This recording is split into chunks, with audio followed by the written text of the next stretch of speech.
100 वर्ष पूर्व मरे सैनिक की आत्मा। एक सुनसान फार्म स्थित घर में दो बन्हे अकेली सो रही थी।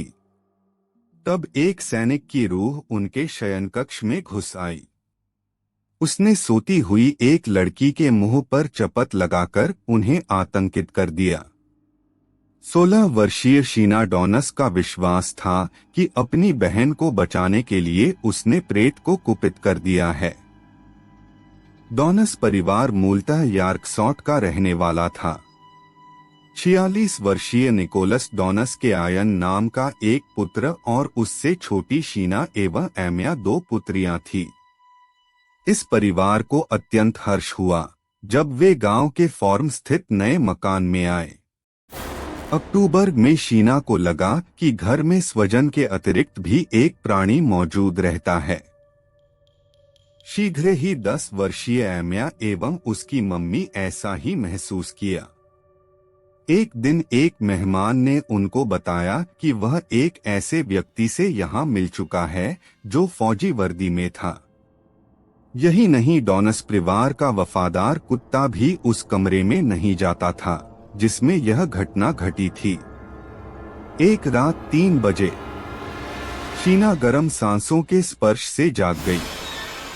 इसके 2 सप्ताह पश्चात उसकी मम्मी को भी कुछ आवाजें सुनकर सदमा सा पहुंचा था।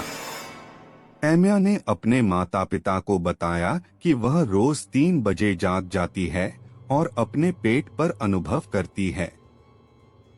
एक बड़ी छाया सी उसके शयन कक्ष में घूमती रहती है। कुछ रातों के उपरांत उसने हवा में उड़ती हुई एक पुस्तक देखी। इससे एमिया बेहद डर गई। उसने अपनी मम्मी से कहा, वह अकेली में एक भयावह आदमी से डरती है। यह गतिविधियां कुछ समय के बाद रुक गई क्योंकि डॉनस परिवार ने उस भूखे कमरे में जाना छोड़ दिया था। कुछ समय उपरांत दोनों लड़कियों को एक साथ सुलाना भी शुरू कर दिए ताकि वे डरे नहीं। परंतु इस पर भी हर रात 3 बजे एमिया की नींद टूट जाती। वह अपनी छाती पर वजन अनुभव करती और भयभीत होकर चीख उठती। तब डॉनस परिवार लिबरल कैथोलिक चर्च के पुजारी रेवरेंड जोहन को भूत भगाने के लिए बुलाया।